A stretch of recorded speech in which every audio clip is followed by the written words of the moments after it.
A modern guide to fit and arsenal construction for two-handed bowlers. Learn what grips to use and why. Plus, proper pitches for conventional and fingertip. Uncover the secrets of why and when pros use certain pieces of equipment. Learn step-by-step how-to lay out your own equipment and so much more. Become a better bowler and score more now.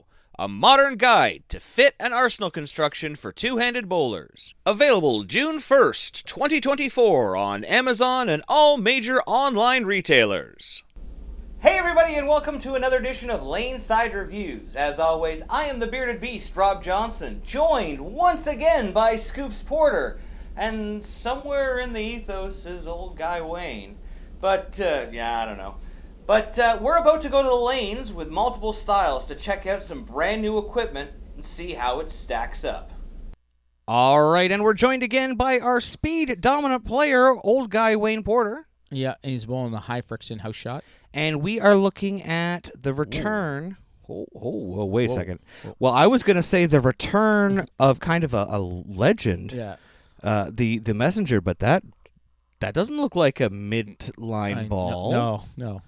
There's a little bit more performance out of this than we were expecting for sure. Yeah, so let's talk about this a little bit. So 2 years ago, they brought this ball back out. Yes. We couldn't get the cool titanium one and stuff like that. Yeah. But they brought the one out with the new PowerCor nugget in the middle of it. And that did fairly well. But then HK22. Yeah. You gotta put HK22 on everything. It just makes it better. So they added the HK22 to the Reflex Pearl cover stock. Yeah. And they made it... Oh, look at this. What is that? What is that? Old guy Wayne with the one board challenge. They added HK22 to it to make it better, and I think that's a winner. I was going to say, and this is supposed to be for light to medium. Now, the way we have it drilled... It's relatively strong. I think it's leaning towards the medium of the light medium. I mean... Yeah, I think so. And we always say we have high friction lanes. Yeah. So if you put medium together with high friction lanes, you're going to get a chance to really create some balls that hook. Yeah, exactly. I mean... I wasn't expecting that, though. Yeah. Good Lord. He did throw a little slow and kind of slowed down with his speed because he hit his leg and got her out there, but it recovered. Like, it likes the friction. You can see when he gets it out to this one, you can see it come back. Well, look how much it hooks. Yeah. That was in 5 boards, and it hooked another 5 boards. Like, that's... Yeah. He almost has to throw it out to the one board. Standing where he is now, right? Maybe I missed things. When the original Messenger came out, I was throwing nothing but Brunswick stuff. Yes. Wasn't even thinking about Columbia 300. Yeah. I didn't get to throw one of these. So, but when I watched people, they were a great light oil ball. Yeah. I would never consider getting this kind of performance. No. What happened? I don't. I think it's just because the HK is so clean up front. It's retaining so much energy. To have that reaction down lane. Like it's very strong off the spot, sees the friction, and kind of does that flow. I mean, that power nugget just really stabilizes everything. Yeah, it brings the RG down and gets it to roll. Now, I think the difference, that shot didn't carry because he was so deep. That's the difference really tight between a symmetric and asymmetric. Yeah. That's why we like to put our speed dominant players in asymmetrics. Yeah. But this has way more than I was expecting. Maybe drill this up as, say, a later hooking ball. Yeah. Something for after they've made some friction. Burned up. Yeah. Just a little bit. Yeah. Your burn ball, maybe. For a speed dominant player, this might be a burn ball because this is a lot of hook. Yeah. So let's see what we see if we can move him again. See if we can get him to do some more. And that's like you were saying, like to have this ball and need the friction to start rolling a little bit sooner. Yep. Like in a burn ball situation or a groove Brit making. I'll watch this one. Yeah, I think we kept moving him and kept moving him. And it's just, the big thing is it needs to pick up a little bit sooner. Yes. Right. If he goes outside, it goes down and it reads, and it's just too strong to cover the boards. So when he's playing tight now, it won't read soon enough. It's kind of hitting a little. If he opened his angles up and threw it to the friction a little more, or got on top of the friction a little more, it might work a little. Look at this. We had to do that one. What is that? I mean, that's all friction. Like, yeah. That's That was almost a Ric Flair. Walk off. Yeah. So you speed dominant players, you have high friction, or you want to play way out? Yeah. There you go. Now you can see here with the bonus, look how straight this is. He played that over the 10, and it just kind of laid in. Yeah. That's what you want for your benchmark ball. Yeah. Now, here we are with the Messenger PowerCor. Yeah. And I swear, I mean, look at the difference in this. I swear. You can see, as soon as it caught that one board, it just started spinning up. Like, you can see it, okay, friction time, and go, right?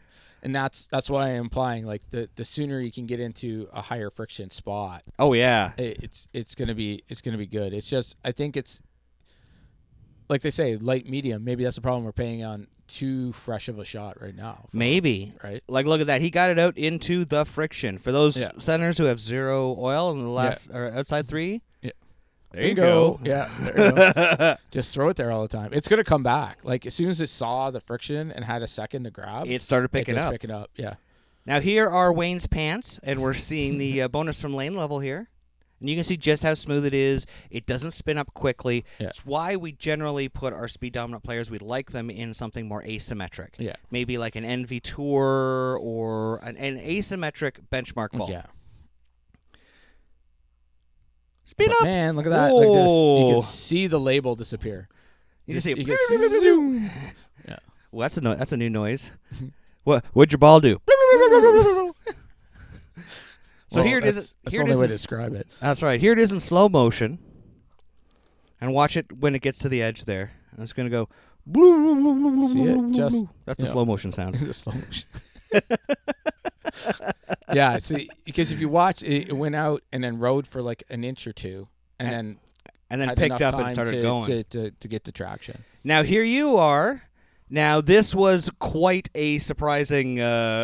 Like we thought it was going to be a little bit more. I thought it was going to strike on this one. And then all of a sudden, who leaves a 6-9? Yeah, like where'd the ball go? Like I was like Brooklyn, and I'm like, okay, I'll send half the rack over there, but no, it just kept going. Yeah. So for your matched players, this one may be a little bit of a surface change to play it early. Otherwise, you have to cheat in a little bit. Yeah. And guess what we're going to do? Cheat in. We're going to cheat in a little bit. But like I said, too, like if you find a good spot with your higher ball, I mean, this does have a pearl cover stock. So if you're playing something solid, and I think you're going to be able to get onto that same spot like friction if you want to change it. Or you could just do this. Oh, that's not bad. You were a little high. Yeah, I think it came around a little bit. Could be too much. Well, if you came around a little bit too much, why don't we move you again? I mean, that's the best way to get you back in the pocket. We're going to make a 2-in-1 move here, and see if we can carry out that 10-pin. Yeah, because I mean that did feel really good. That felt good off my hand. So full disclosure, when we did these reviews, we did a few of them. Yeah. And you were throwing the ball really well. Well, thank you. Which is funny because the Wednesday before you were saying how hard they were. Yeah. And look at this. Ooh. Wow. My wife beat me 2 games, and she's only got a 120 average. So that's scratch. Too. So she's already got a 20-pin higher average than you. Yeah. So, okay. Yeah. So now, I've been struggling since about mid-April, I think, with the weather change. You said something. Yeah. We did something down there, and as soon as we did it, you were like, "Oh yeah, this is." What did we do?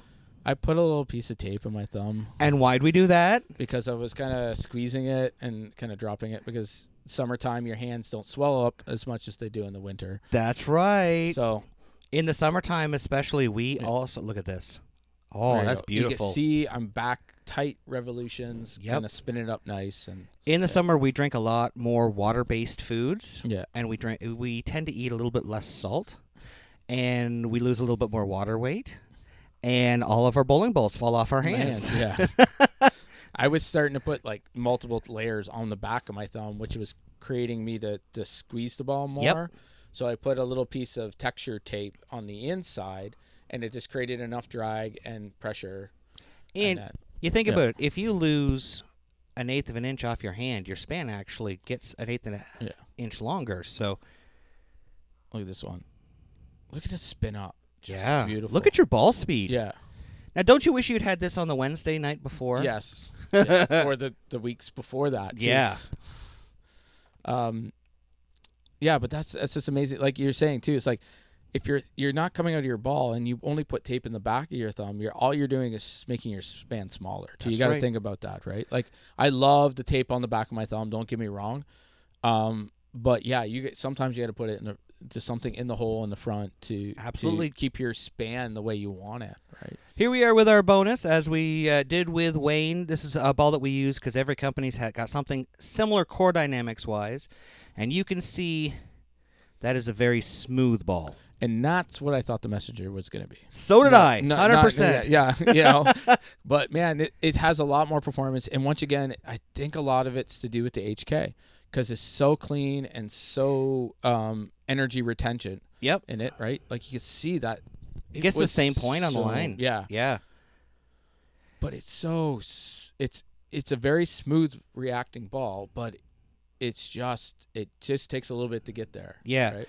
Yeah, I agree. I think the HK22 just has it keeping just that little bit more energy. Yeah. And with the classically low RG Brunswick family balls, I think it just puts the energy in a different point on the lane. It's pushing it just that little bit farther down, and we're seeing so much more performance. Yeah. Now, here you are with the lane level with the bonus.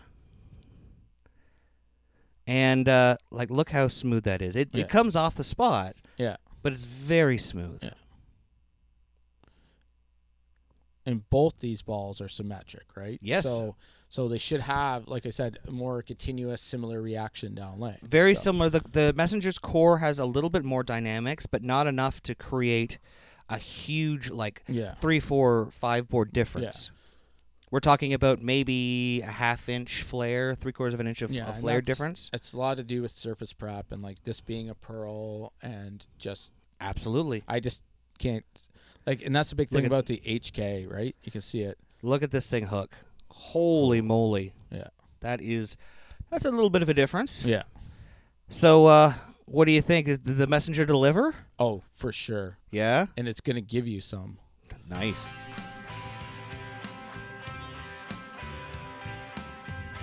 Thanks for watching. Don't forget to like and subscribe and turn on notifications so you never miss a show. So until next time, guys, we'll see you LaneSide.